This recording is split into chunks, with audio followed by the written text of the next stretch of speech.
Hi, good morning, everyone. My name is Nicole Andre. I'm with the Ministry of Highways in the province of Saskatchewan, and I'm also co-chair for our Midwestern Pavement Preservation Partnership. So I'm just going to kick off our webinar for us today. So we're excited to have everyone join us.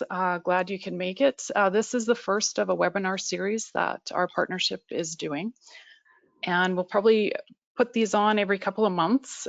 We were really missing getting in person and having our meetings every year with the COVID situation. So this was a bit of a brainstorm at our executive monthly calls, and we decided to put together an opportunity for folks to just to get online together and chat about different pavement preservation things that we're up to, share some tips and tricks, and just learn about what other people are doing and just connect with each other a little bit too.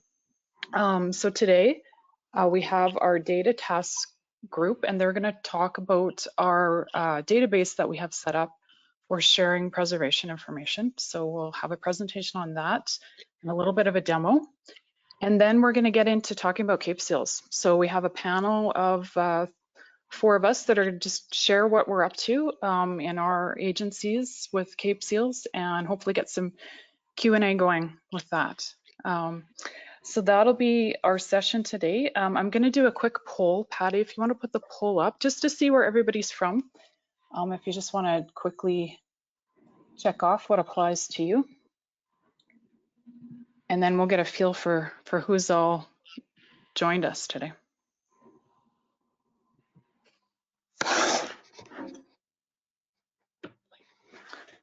Okay, so do we have results there? 70 to 80% have voted, so it's still, people are still waiting a little bit. Okay, that sounds good. Okay, well, we're wrapping that up. I'll just introduce, we have Francis Sodi with Iowa DOT, he's the lead on our data task group. So he's gonna do a bit of an overview of what we're up to with our pavement preservation data tool. And then Neil Galehouse with the National Center is gonna run us through a little demo on it. So I'll just hand it over to Francis. And yeah, okay, this looks good. We've got a nice spread of folks that have joined us today. So thank you for filling that in.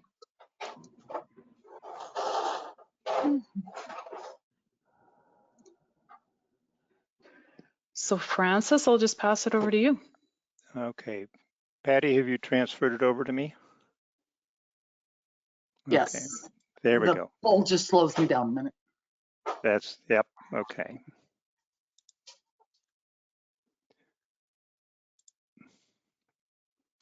Okay, can everybody see my screen now?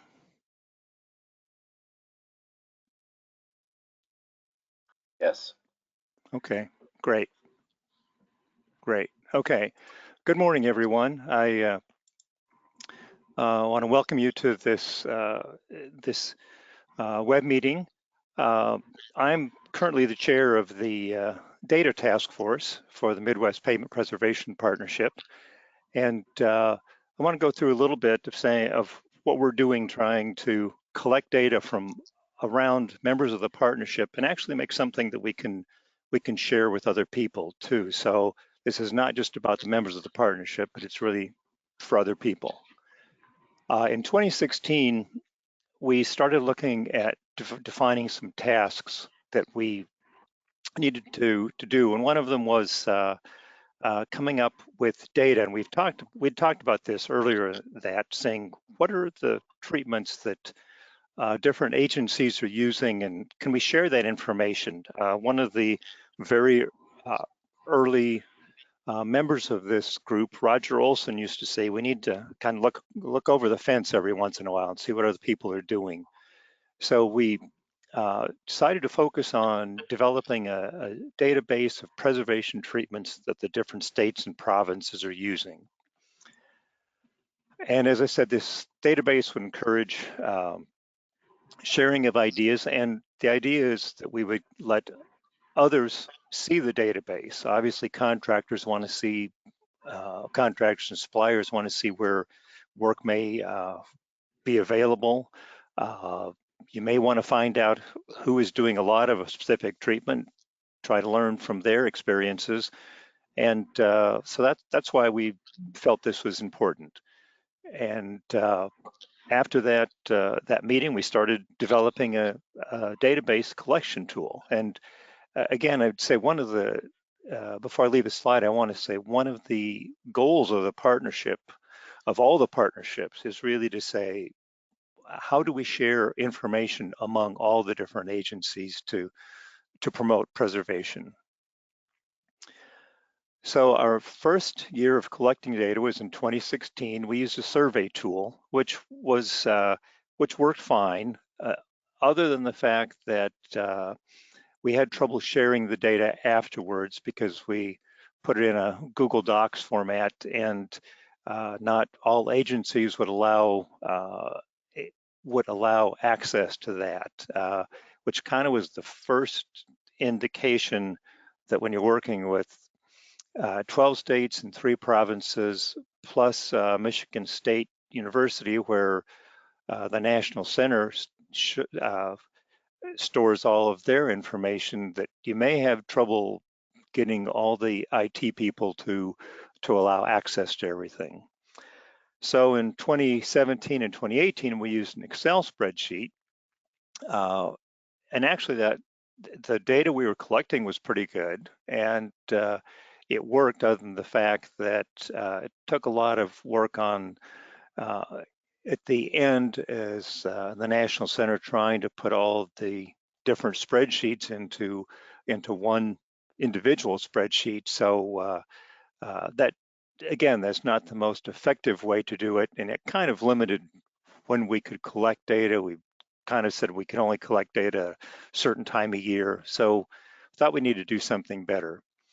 So the next step was we started working with the National Center for Pavement Preservation staff to develop a data collection database, so we could do that. We could gather 2019 data. So thinking back of the last 2 years, we would be collecting this data early in 2020, and a lot of things happened early in 2020, COVID-19 being one of the big issues.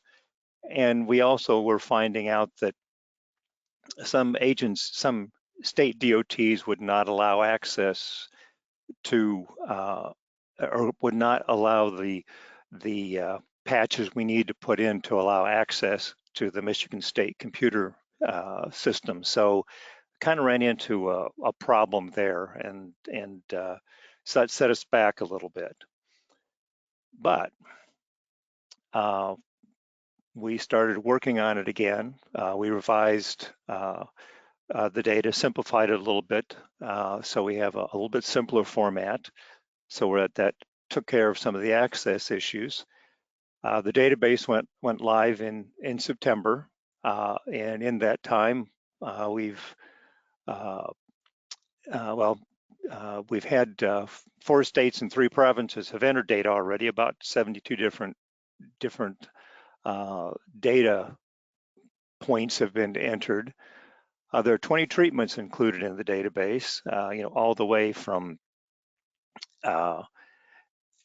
going with simple things like fog seals and crack seal treatments to microsurfacing seal coats, some of the thin overlay treatments. So it's a range of all those treatments, and of course everybody doesn't use all of them, but most people use some of them.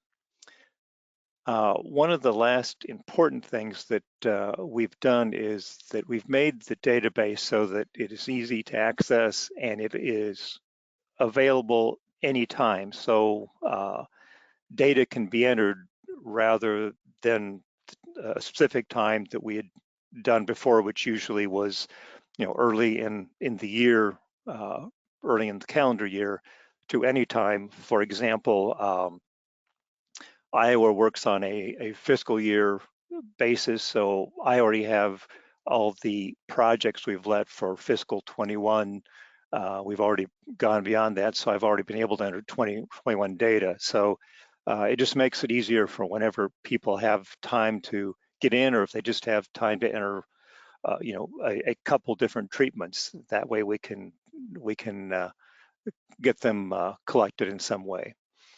The other thing we're doing now is the data we had collected previously, we're modifying it. Neil is handling that and trying to add that to the database. We'll have more data points. So that's something we hope to see in the near future. So our efforts for the future obviously are going to be to continue to promote the database, because we need data. So we keep reminding people to enter data, and also to encourage people to look at it as we get more data. Encourage states, cities, counties, contractors to look at it, see what's in there, see if there's anything of value to them. And if you want to know about a treatment, you can find out what states are doing treatment, and also there's information if you can contact the specific person who entered the data. So if you want to know more, you can find out that way. One more exciting thing is that the Southeast Pavement Preservation Partner and the Northeast Pavement Preservation Partnership have indicated interest in seeing what this database looks like. So at their next annual meetings, that information will be presented to them, and hopefully they'll be interested in continuing on with that, or joining that. When the database was set up, it's set up so all of the states are in there, so it'd be very easy to allow others to enter the data. So we'll see where that goes, but that's kind of exciting that other partnerships see some interest also. And I guess the last thing is that possibly this is working toward a national data collection effort, and of course that would take more discussion about what exactly we want to collect, how we're going to deal with it. So first, we want to get ours working well and hope that other partnerships follow us. So that's where we are right now.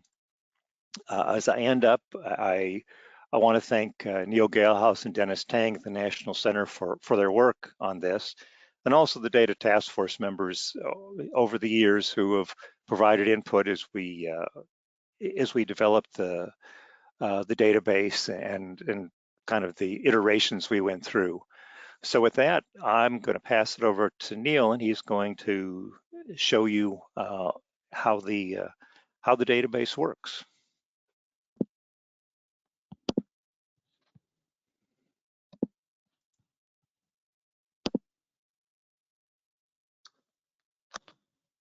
Okay, can you see my screen? Yes. Okay, great. So quickly, I want to just cover how to get to the database on the TSP2 website. So the URL for TSP2 is www.tsp2.org. From there, you'll click on the Pavement Preservation Partnership button and be taken to the pavement page. At the top, under these various tabs, you'll want to go to the Technical tab, and there is a link within the drop-down for the Treatment Quantity and Cost Database. So from there, you'll be taken to the landing page for the database itself. This is the master database, and you'll notice that the information is displayed both, it says USA and Canada. So we have a set of US units and a set of metric units. Since we have Canadian provinces part of the MPPP, we've developed this database both with US units and US dollars, as well as metric units and Canadian dollars. So each agency within the partnership is able to go into the data entry form and enter data as they receive it. And our database is doing a series of back-end calculations and converting that data. So you'll see within the US units master database, there's entries from Canadian provinces. Those have all been converted into US units and US dollars. and vice versa. So all of those units for agencies within the US are converted over, and so those Canadian provinces can also see that data in metric units as well. So within the master database, it's displaying 10 entries out of the total we have. You're able to go in and make changes to that and change how many entries are visible within the database. You can also use down at the bottom, you can scroll between those entries to see what's there. This database has a number of columns that scroll off to the right. These are all sortable, that you can sort each column to look at values that you're particularly interested in. So we have a number of data fields that are collected, project costs, which are inclusive of everything on a project, mobilization, traffic control, pavement markings, things like that. It works its way down into specifically material costs for the treatment, where you're just getting all of those materials that go into placing the treatment. So the purpose here, we're trying to do as much of an apples to apples comparison on these treatments as we can. And so as agencies enter the data, they may or may not be entering a square yard cost for their treatment. But what the database is doing is it's defining an area that the treatment was placed and working its way into a material cost per square yard. So it's easy for someone to look at the data and get a value maybe between agencies, or look over a period of time and be able to compare those cost trends year to year or over a longer period of time. We also have information in the database here as to those quantities of material placed. Again, this is all sortable, so quantities can be sorted. Material types, as the data is entered, they may define that as square yards of a treatment placed. They may, for example, with a chip seal, say these are how many gallons of emulsion we placed and how many tons of aggregate we put down. So data can be entered in different ways and still arrive at this per square yard material cost that we have.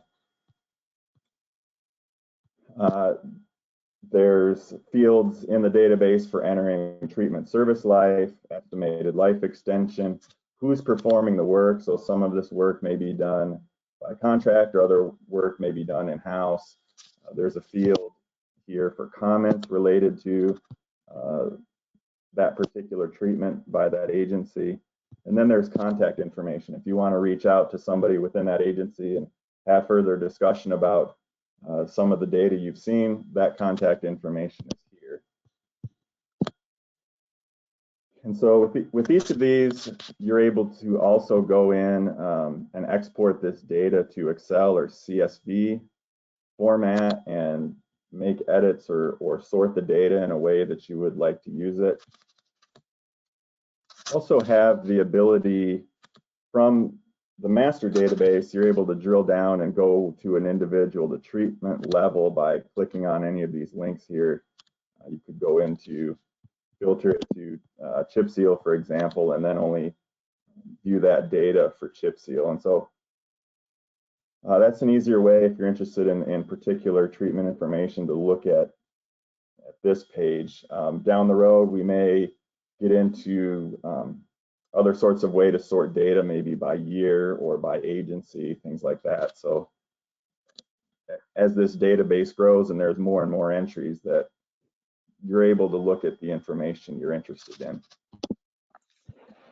Going back to the database homepage, there's a link within the database here to get report info and terminology. And so that is, some of the terminology to the columns we use. What do we mean by total material cost? What is treatment service life? What is estimated life extension?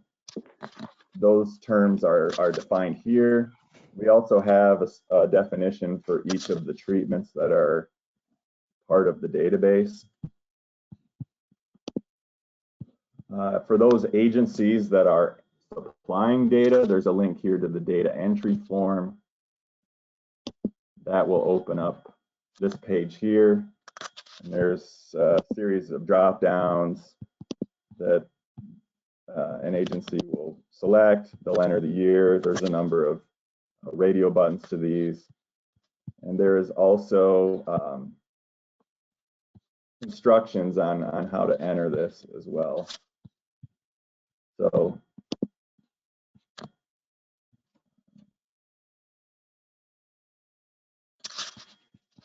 I think that covers the main points within the database. If there's questions about any of this, you can enter questions in the chat box.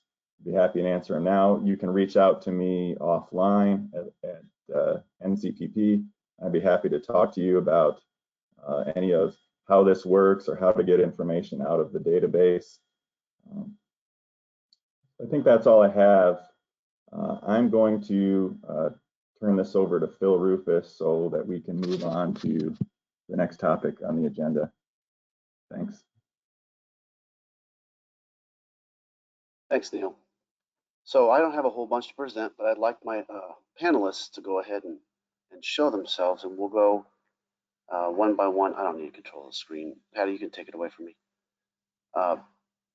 We've got some more people. Let's get us all together, and we'll talk about what we come today also on some skill sets, some sharing some information like that. The way I'd like to do it is I'd like to start a different way. Let's start maybe from the county level and then proceed upwards, something a little bit different. So I'd like to introduce Jeff. Jeff is my friend from Ohio. He has a presentation. Patty, will you please give power to Jeff for me? And Jeff will talk about it from a different way of doing things, a county level. Jeff? Okay, good morning, everyone. Thank you very much and good morning. Just a little bit about Union County. We are one of 88 counties in Ohio, and we are located kind of in northwest central Ohio. A kind of a moderate population of just under 65,000 or so, and a fast-growing county. And we are, depending on the metric, we are either the third fastest or the fastest growing county in the state, which presents its challenges for a county that has a history of being, rural in nature. Agriculture is still our number one economic driver. However, we have a large manufacturing presence from Honda. A lot of cars made in our county. Scott's Miracle-Gro for the fertilizer, lawn and fertilizer care industry, and Nestle R&D. So kind of a nice mix, which means increased traffic, especially with the large number of commercial and residential projects and growth that we're seeing. So we're only about a half hour from Columbus, which is the capital city. And normally I'd kind of brag that that's only a half hour from our Ohio State Buckeyes and the Columbus Blue Jackets, but we've had a pretty tough couple of weeks, and I'm sure some Michigan folks are sitting back grinning a little bit. If you finally got us, and we just weren't good enough. So good luck. I hate to say that, but good luck next week. Road-wise, we have about 465 miles of county roads that we're responsible for. We do a lot of work for our townships too, another 160 odd miles.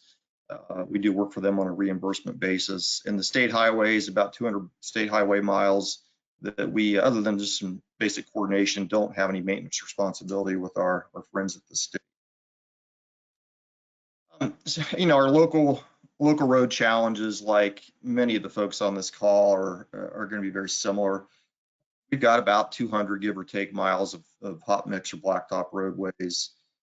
And our paving cycles, like most of you, and in an area where the weather changes all the time, should be about every 10 years, 12 years, and that's being stretched out for multiple reasons, primarily because of dollars. We should be doing about 20 miles a year.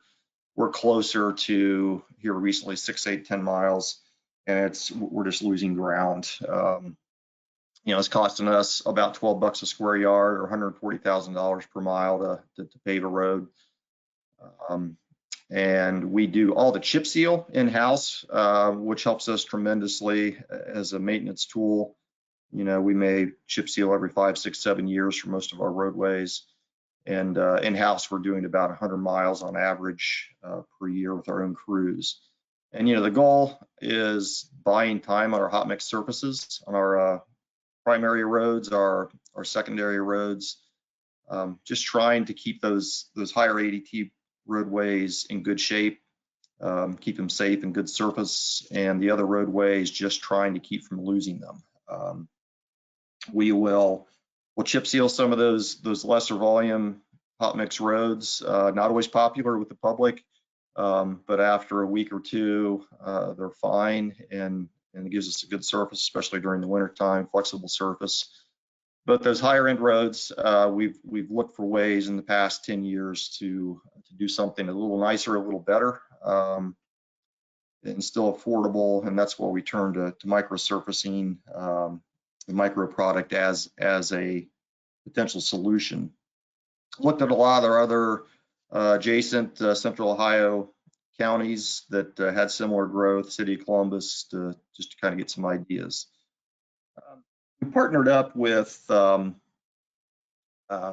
contractor that does what we call some state bid contracts, keeps the dollars down, makes it a little more efficient to get them on board to do a project or you know, 4 roads as opposed to a standard bid process. So there's a set price that Ohio comes up with for certain types of work. We jumped onto that and then kind of partnered with Strauser Construction to help us formulate some ideas. And you know, it's important to use your contractor friends, you know, carefully, but they're the experts in a lot of areas and give us the ability to try some things. Our early experience was single course micros. We expected them to crack, and sure enough, they did. Still gave us a hard, durable surface to kind of preserve our blacktop till we could get to a paving cycle on that road. But we were looking for something else, and we turned to Cape Seal with a double course, and then twisted in what they're calling a soft binder to make it a little more flexible micro surface. Still chip sealing with our own forces, of course, but you know, nothing magical about it. We would go in and patch the worst areas, do some mill and fills in some bad sections, seal with our own crews, and then you know, have that flexible inner layer to work with and some waterproofing, and then come back with and I'll talk about the details a little bit, come back with a double course of soft binder. And it really seems to have delayed, I wouldn't say eliminate, but delayed some cracking. And this little picture I have off to the right here is a slide I borrowed from our contractor friends. They've actually done some testing on a 2-lane road that we have with some moderate traffic, a bunch of different test sections, and they are crack mapping every year to see how this road's performing as far as what the cracking looks like. Some details about the components of the Cape Seal during our little approach. And you know, I'm talking here maybe 10, 12 miles total that we're working with over the last several years.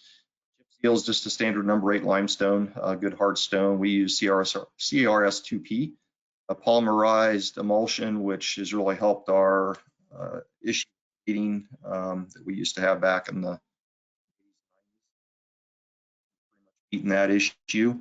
And we're about $12,000 a mile, about $1 a square yard. That's without markup. If we mark the work up with our labor forces and our equipment, that's going to be closer to a $1.20 or $1.30. But with all costs included, we're talking about $1 a square yard. We shoot about 0.45 gallons per square yard, and that seems to be the nice middle ground for our typical rate. Micro surfacing wise, again, 2 even courses, that's 32 pounds per yard total. and we're just under $4 a yard placed. And the base liquid for that is your standard PG 6422. And our SCI friends could do a better job explaining this, but the soft binder that they mix in, I think, is a combination of the PG 64 and then a 52-28 liquid that gives it a little bit more of a flexible capability. So just some takeaways briefly of stepping back from my desk and how this has worked for us. I think in the right circumstances, it's really been a helpful tool to buy some time for us. We've not done this, but I understand we can mill the surface and it goes right into the wrap pile and can be reused as wrap. Total cost again is about $4.90 a square yard if we include hot mix. Is like I said, about $11.90 a square yard. So there's a pretty substantial difference. The test section so far seemed to show reduced cracking. It has not eliminated it, and nobody really expected that, but I think we're delaying the cracking, the reflective cracking. And we have about, I found this interesting. They told me, hey, Jeff, it's going to be 7 to 14 days to cure that micro. And this is just really an observation. We did a high-end road this past summer. You go from a smooth, quiet surface just with reflective cracking on your blacktop surface. You put the chip seal on, it gets noisy and dusty, and we make some of the fake Facebook posts, hoping that people can be patient, and then we come back with the micro, a week or two later, and it's still fairly noisy and fairly rough. But that works in with some traffic, and before you know it, it's a nearly as quiet surface with still good skid numbers after that micro settles in. When we're buying our 5+ years, they're telling us with this double course maybe 7-8 years before we have to do something and pave it. The only real warning, and maybe a couple things, the temporary striping. There's lots of mobilizations to get the striping done properly, depending on the amount of traffic and safety issues you have in your roadway. But remember your temporary striping after your chip seal. Maybe you're doing some permanent striping if the crew is not going to get there to micro. And then you have your temp and your permanent striping after the micro's down. So we did have some costs in there that were not included here on my screen. And then lastly, make sure you hold a pre-con. We have a great relationship with our contractor, but they're very busy too. And we had some traffic tie-ups that we struggled with a little bit, just long construction train that wasn't always popular with the farmers harvesting this past fall. But that can be solved, or at least talked through with the proper communication early on. So that is all I have. Just a little quick snippet of our experiences here in Union County, Ohio. So thank you all. Thanks, Jeff. There's a couple of questions, but we're going to go ahead and ask the questions when everybody else has talked. I'd like to turn it north and then come southward and finish. So if I could we go ahead and get a northern perspective, perhaps north of the border? Both? Sounds good. Patty has my slides, so I'll just wait for her to pop those up. So I thought I'd share a little bit about what's happening in Saskatchewan for cape sealing. And basically we are just getting started. So the way we tackle our microsurfacing and seal coat program, we have about 3 seal coat contractors that come into the province, mostly from Alberta. And then we have 1 Saskatchewan microsurfacing contractor who doesn't do seal coating. So the way we're tackling putting cape seals down is we are staging it and doing the chip seal in one season and then put the micro down the following year.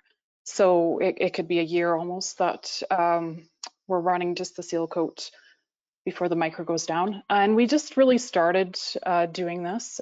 So this summer we put down close to 70 kilometers, so 42 miles of seal coat. And then we will go back and put the micro cape over top of that this summer coming up.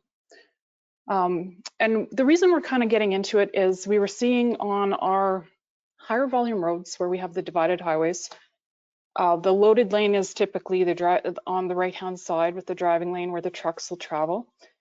This image in this photo is a seal coat that is about, I think it's about 2 years old in this photo.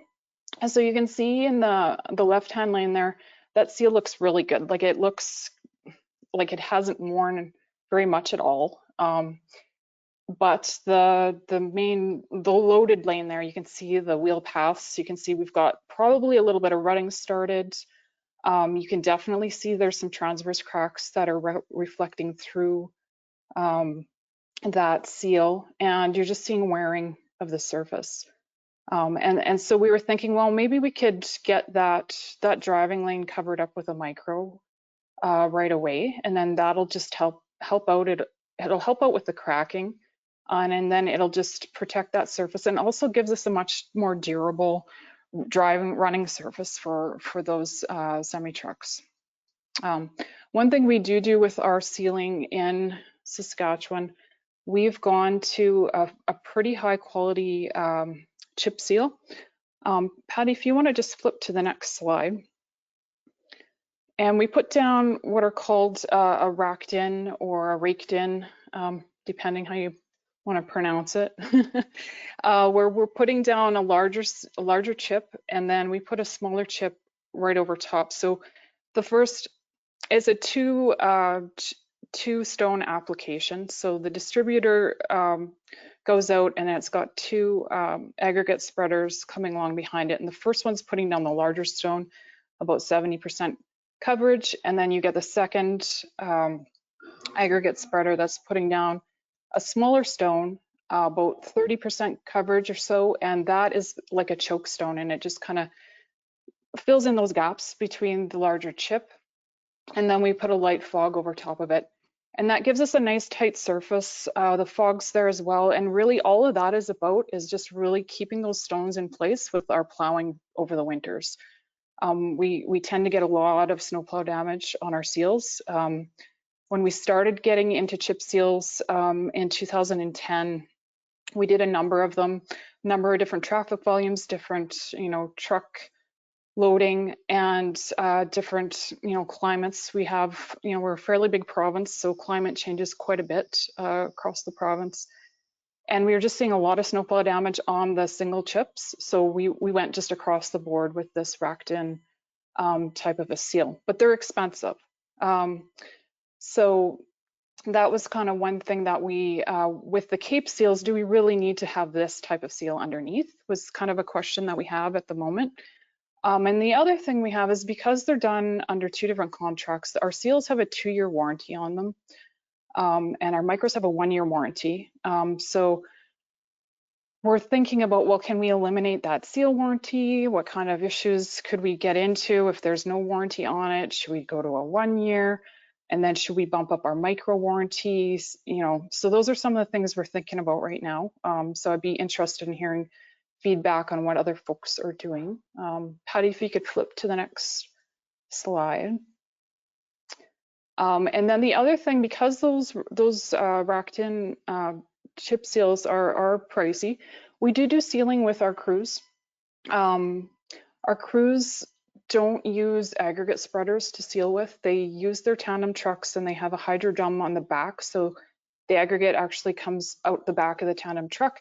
It's a really good, efficient process, but it does mean that you can't do a very good job controlling those application rates on the aggregate.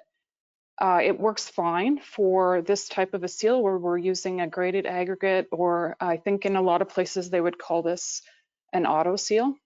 So you have all kinds of different stone sizes in there, and it's not washed, so it's dusty, and we're using like a high float emulsion to handle that dust, and they go down thicker.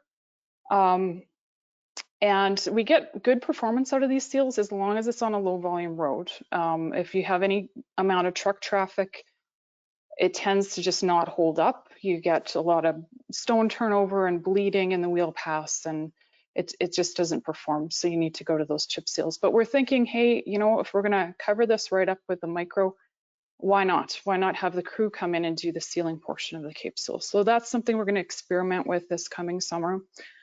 We have a project identified where we're going to do about 8 kilometers and have the crew come in and do that, and then have our microsurfacing contractor come and cover it up right away. So one of those questions we have is how soon should we be going in with a micro? So if anyone's played around a little bit with autoseals, tend to need more time. They're more tender. They tend to need more time to fully cure out. Typically, in cases where we're doing a double autoseal, we usually leave it 30 days before we put that second layer on. So that's one of the questions we have is how long should we wait to put that micro on? And that's all I had for you guys. So pass it back to Phil.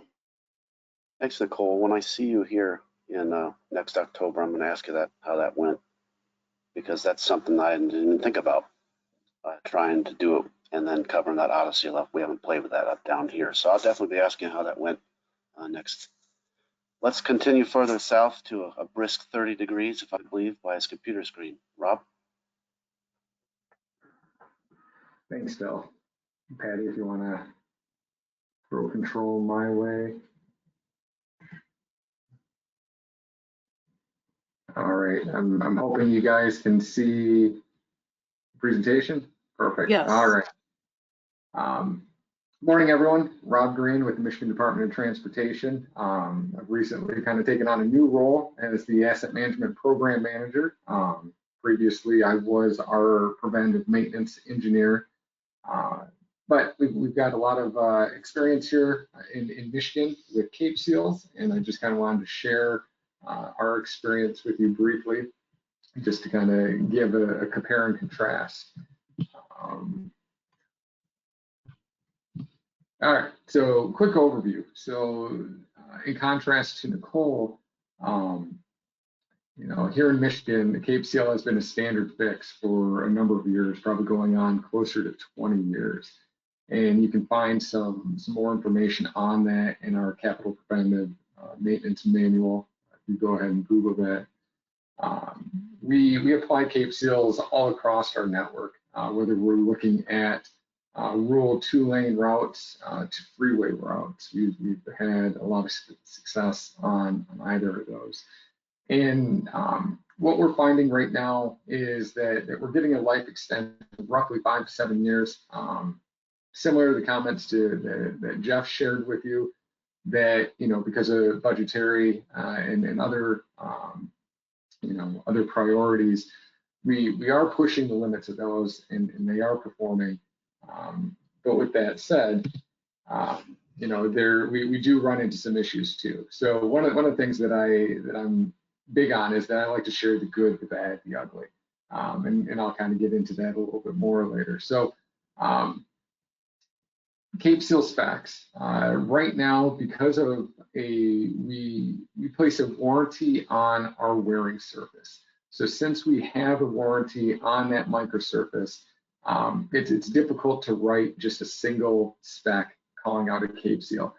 So right now, how we are proceeding is that we are using our standard chip seal spec, and then we use our warranty microsurfacing spec.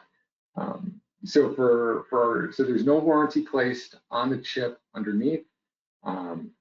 That chip seal, we do use, you know, the specs do allow for limestone, but a lot of times our contractors like to use slag aggregate, a little more lightweight. So in between, again, depending upon what that staging is, if it gets airborne, we tend to get a lot less damage claims, cracked windshield, so on and so forth.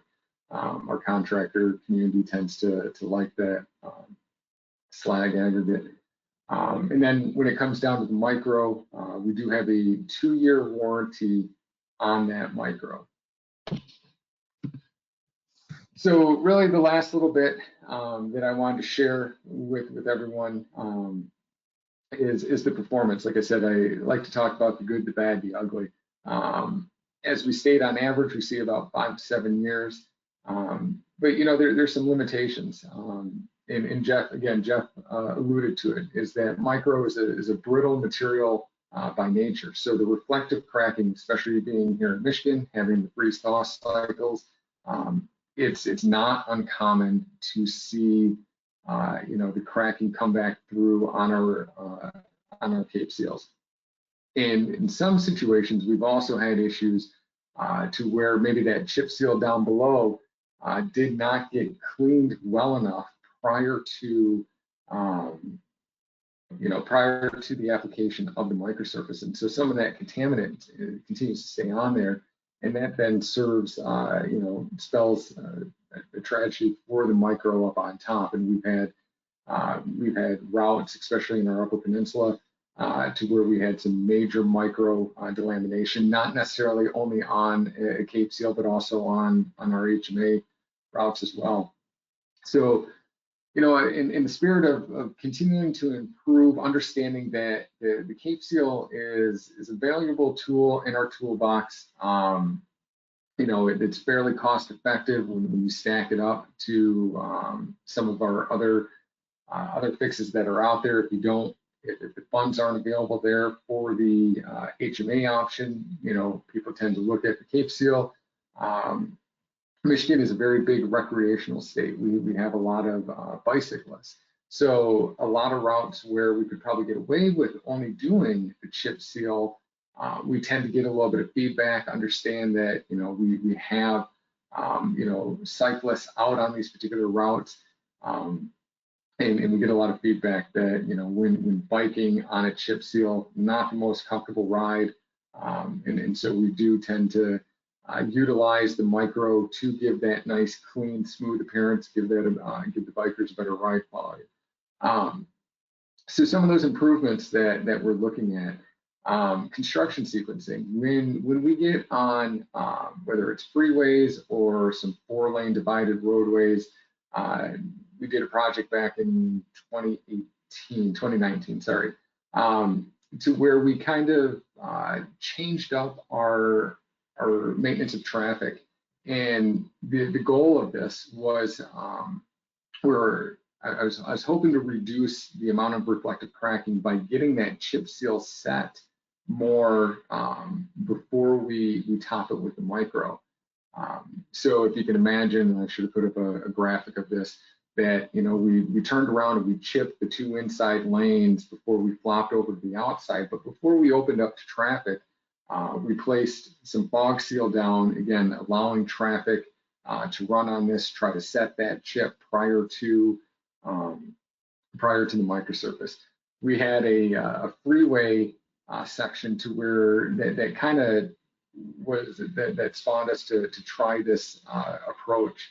That and again, Jeff kind of commented on it too, is the sound of it. And it's not that it necessarily rode louder, it was just a different frequency, but it was enough of a change in the sound of the cabin of the vehicle to where, we did get some phone calls. So the idea of trying to set that chip prior to the micro in hopes on higher volumes to try to quiet or bring that frequency back into something, back more into like the HMA realm. So the picture here, you can kind of see the arrows, and you see up at the top, we got a standard micro, and then you see a fiber micro. So this was on a route, this picture was taken last year. Went out and took a look at this project. Contractor had some additional fibers, and we added fibers into the standard microsurfacing mix. So closest to you had the fibers in the foreground. On the other side of that white line was our standard mix. The arrows are trying to point to, I'm sure it's probably hard to see, what the arrows are pointing to on the standard micro side is that we already had some reflective cracking coming back through, but then as you see in the foreground on that fiber, the cracking hadn't appeared yet. Doing a quick checkup on this project later this year, we did see that the cracking did reflect back through. So that leads us to the next evolution, and that is the soft binder with fibers. So we have a handful of projects, I believe, 4 to 6 coming up in the next construction season or two, to where we're going to be introducing the soft binder with fiber. We do have a couple of them down that got placed this construction season, but again, too early to really evaluate the benefit of it. And again, the idea behind the soft binder and the fibers is to try to extend that life extension of the fix itself, and the micro on top. You know, if we can minimize the amount of cracking on the surface and allowing water intrusion, I think that will allow us to recognize a longer life extension out of this fix. But I just wanted to share the Michigan perspective with you as you know, as an agency that has had this tool in the toolbox for a number of years and has gone through some growing pains with it. So with that, I am happy to turn it back over to Phil or Patty for our last presenter. Thank you, Rob, once again. Twice we've actually brought up fibers. There's a couple of questions in the chat. We may want to talk about that a little bit later on. Finally, I'd like to introduce my friend from across the river at a balmy 49 degrees. Why is it so bloody cold? John Sanger from IDOT. John? Good morning, everyone. Is my screen showing up? Yep. Okay, perfect. You're good. All right, so we'll just kind of go over IDOT's experience with Cape Seals real quick, some things that we've seen happen, and some of the little nuances that we've tried to make things a little easier with these double type treatments. So one of the first projects that we've really started monitoring and taking a hard look at, Illinois 110, which is just north of Quincy. It actually is an extension of an interstate, but they stopped the interstate in Quincy and moved it on to a divided state freeway. It's got approximately 5,000 ADT a day, and there's some of the pre-treatment stats. The iRide number is not bad. We had some decent rutting, but a lot of the distresses that were visible on the surface were pretty low. So I went back to our data collection images, and this is what the road was kind of looking like.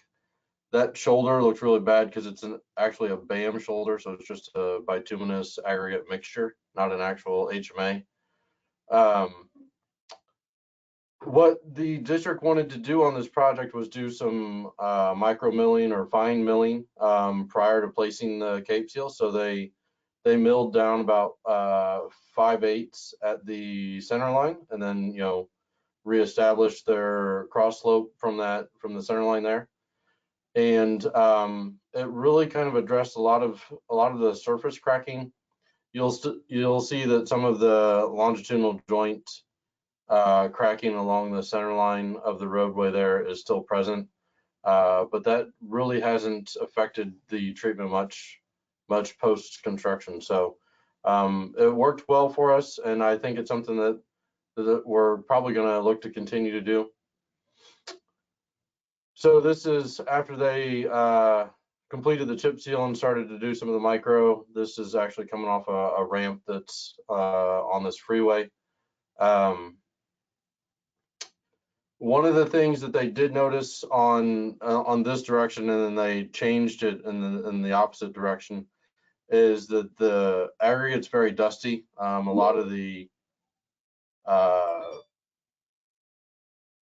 gradations that Illinois has for our chip seals currently have a lot of fines in them. So when traffic was driving over it prior to placing the micro, it would often create some dust clouds. So on the opposite direction, they fog sealed it shortly after placing the chip seal. And then we generally come back in a week or two before we place the micro. So this picture kind of got cropped a little weird, but this is the micro that came down. As you can see, the edge looks a little dry, but once you see the final picture from our next data collection van, I think things look really well. It's just a single course of micro, no fiber or anything like that. So we're applying it, I believe, around 24 pounds per square. So this is post-construction. The IRI numbers did increase by about 15 inches per mile due to the micro milling. And the district has been very happy with this. They actually released another 3 contracts that would continue this process basically throughout the rest of this corridor. So that way they've got a brand new surface for the traffic to commute on.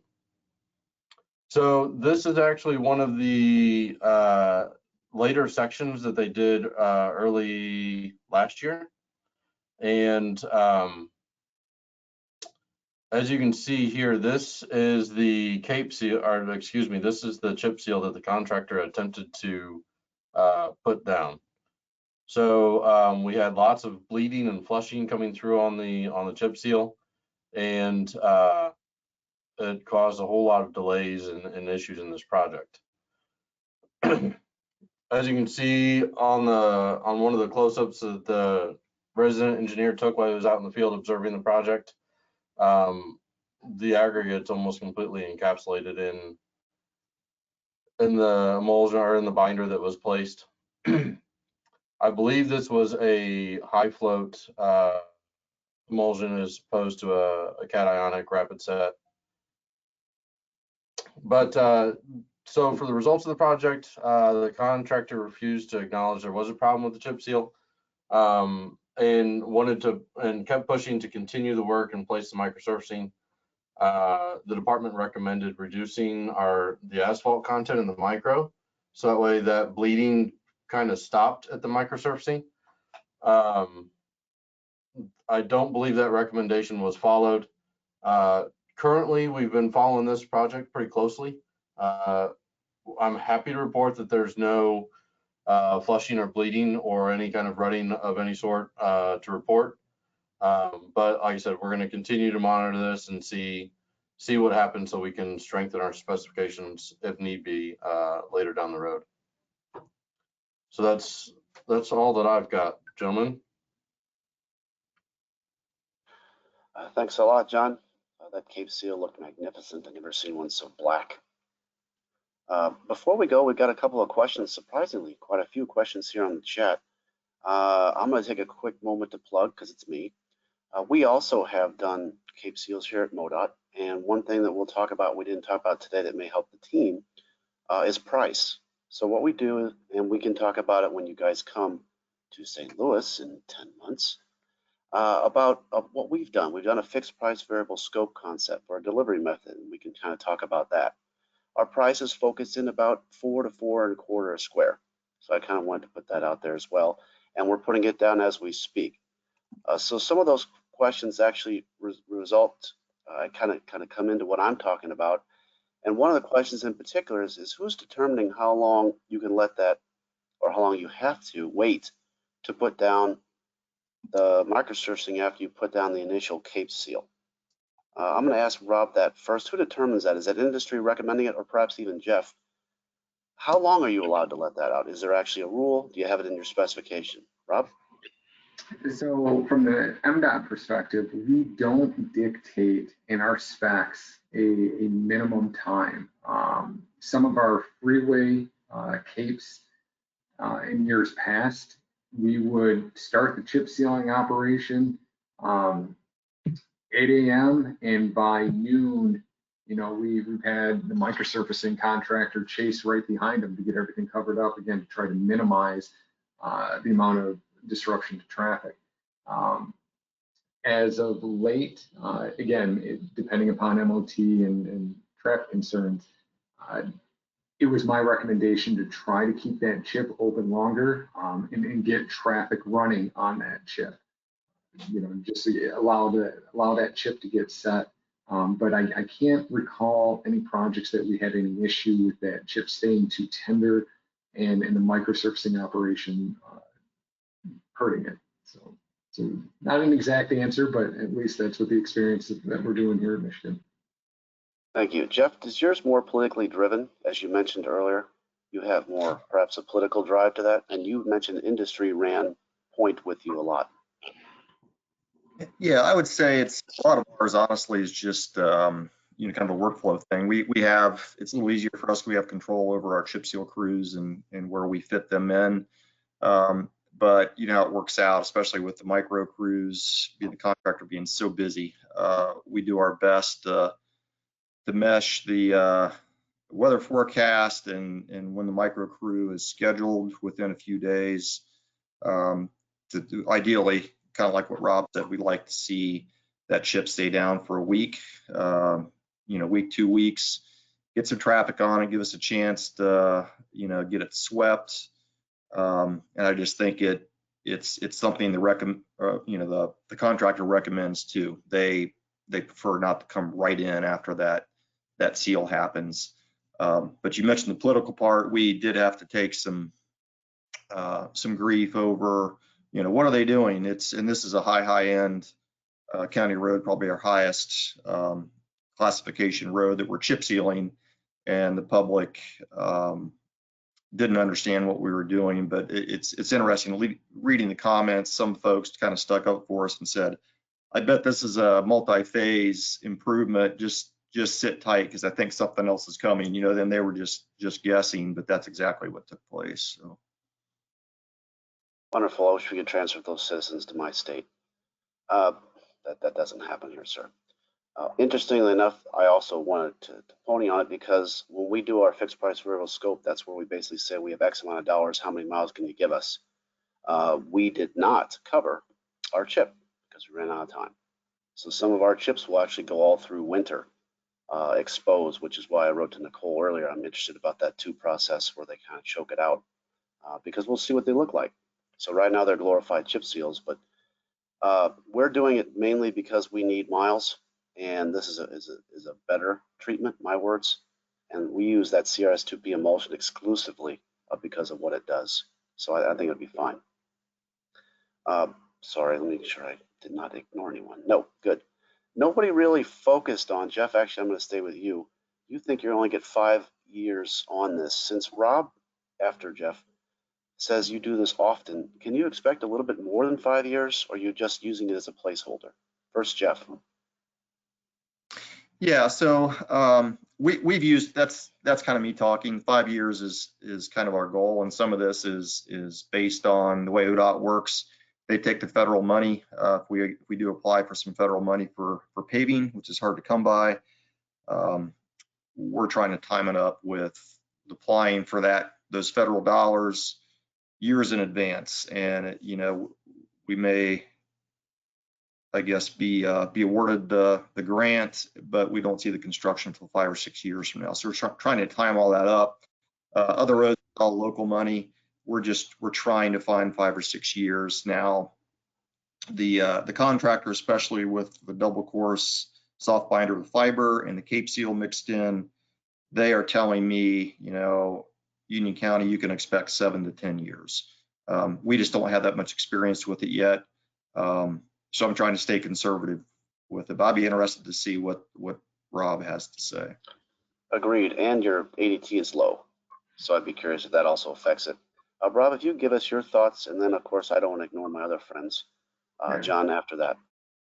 Yeah, I know. And so we run with that 5 to 7 year life extension again because we're placing it on a large range of roads, whether it's the freeway and seeing higher ADTs to those rural 2-lane routes. And then it also kind of comes into that debate, with the micro. And when you start seeing that surface cracking, you then have regions that go out and try to seal those cracks back up with an overband material. So, not that aesthetics play into it, but we all know that sometimes when the public gets involved and then they see the crack seal material all over the road, that the road doesn't look good. So sometimes we see those a much shorter lifespan. But again, as I mentioned earlier during the presentation, that the resources, the money, the funding, we say 5 to 7, but they are out there. We do have several chip seals that are out there longer. So again, we're running with that 5 to 7 as just a ballpark, taking all things into consideration. Mr. Singer, do you have any experience from your position over there across the river in IDOT? Yeah, to kind of tag on to both the conversations earlier. So our spec currently reads that the micro must be placed within 12 days of the chip seal. A lot of the districts have been playing with placing the fog seal after 24 hours to limit the number of windshield claims that we'll get while the chip is still down and not covered up with the micro. As far as the life extension or the service life of the chip seal, it's really going to be dependent on ADT and daily horse traffic. We've got some Amish communities in Illinois that will run their horse and buggies on some of our state routes, and the horse and buggy actually does a lot more damage to the Cape seal than our traffic does. So that does tend to shorten the life of the Cape seal a little bit more than we had anticipated. Nicole, not to ignore you as you say you were just getting started, but do you have a time window in your plan for your beginning of this concept? Yeah, we were sort of thinking 2 weeks is what we've been tossing around. So that was kind of the game plan. Just a comment, I guess, on sealing in traffic complaints from users.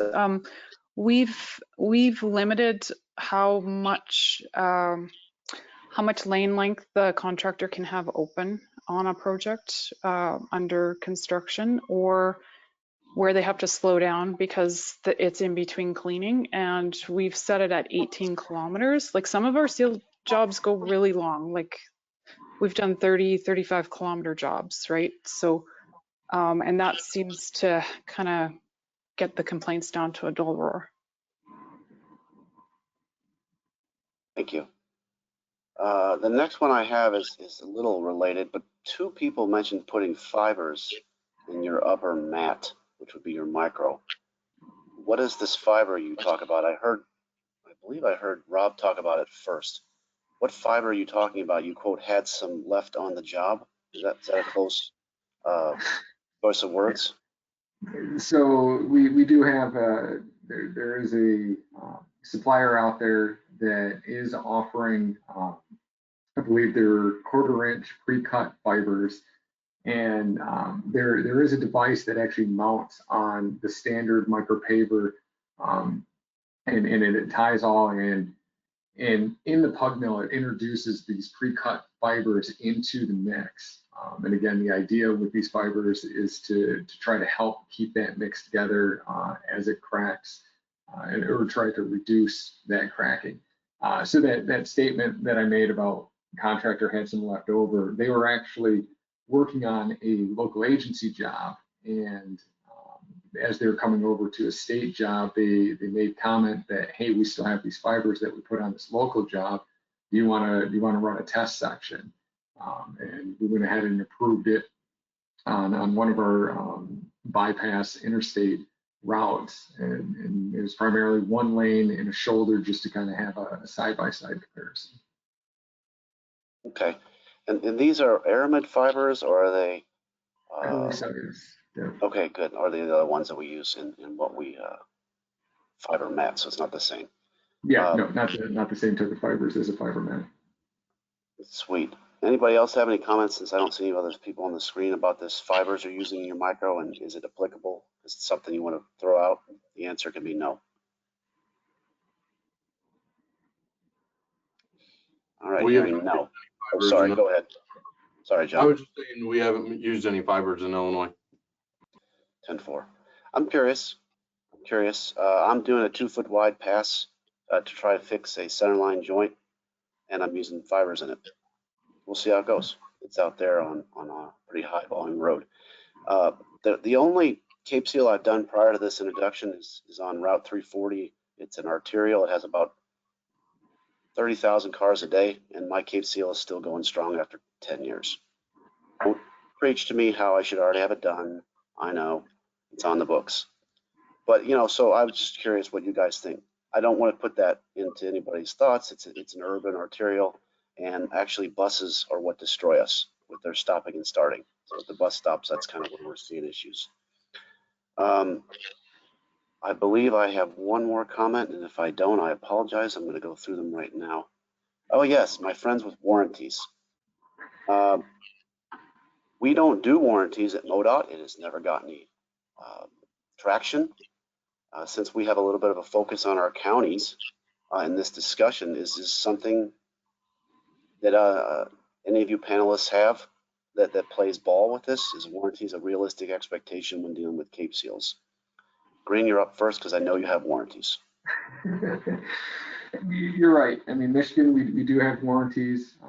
As I say, we do have a 2-year, more or less, performance warranty on that micro, on that top surface. You know, the verdict's still out on, personally, to use one of your words, Phil. You know, this is me talking, not necessarily the department's stance. You know, it's like a 50-50. There are some opportunities when the warranty comes into handy. The way our warranties are set up, like I said, it's a little bit more of a performance base to where we have some distresses laid out in the spec that, you know, if they break the threshold in a certain number of segments, so we break it up into these 10th mile segments, and you know, we're looking for these distresses. And if we go above any of these thresholds, then, you know, we can find the contractor, we can call them back on the warranty if they have to perform corrective work at their cost. It does add a little bit of cost to the project. And it comes a little bit more from the administrative side, not necessarily the construction side of it. And so you know, the return on investment, you know, is it there?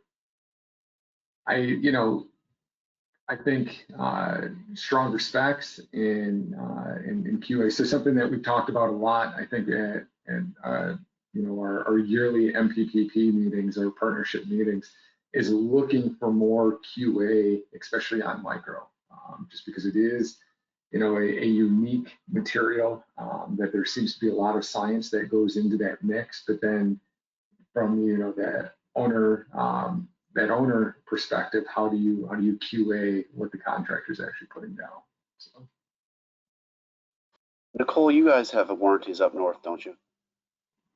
Yeah, we do. So one thing that was kind of interesting, we have a 2-year warranty on our seal coats, and we really weren't seeing any warranting work done, but as we looked into it, there was no administration happening. So nobody was actually going out and looking at the projects to see if there was stuff out there. So as soon as we started doing that, we have found a bit of issues where we've had the contractor come back and do a little bit of touch-up work. But honestly, we really haven't had a situation where we've had to rely heavily on the warranties.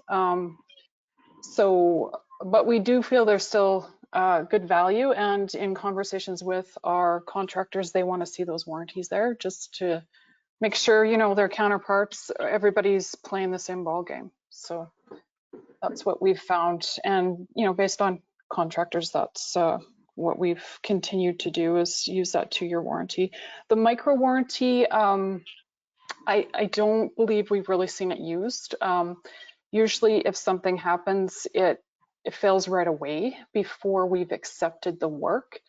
And in that case, it's not a warranty thing. It's more of a issue performance underneath the contract itself, right? So that we tend to not use the warranty on the micro. Thank you. Anyone else for the other two? I don't know. I just the question was asked, I guess, because is this really something applicable, or is it more of a state province level? So anyone else have any comments, Jeff?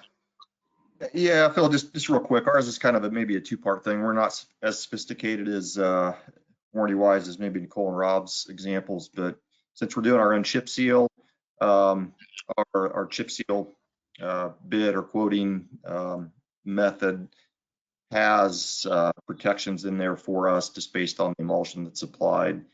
And, you know, we test that very heavily, both internally and have them provide, you know, test results of their QA QC type thing. Like any of this, whether it's concrete or bridge decks or whatever, or paving, it's always tough because material's already down. So, you know, how do you deal with it?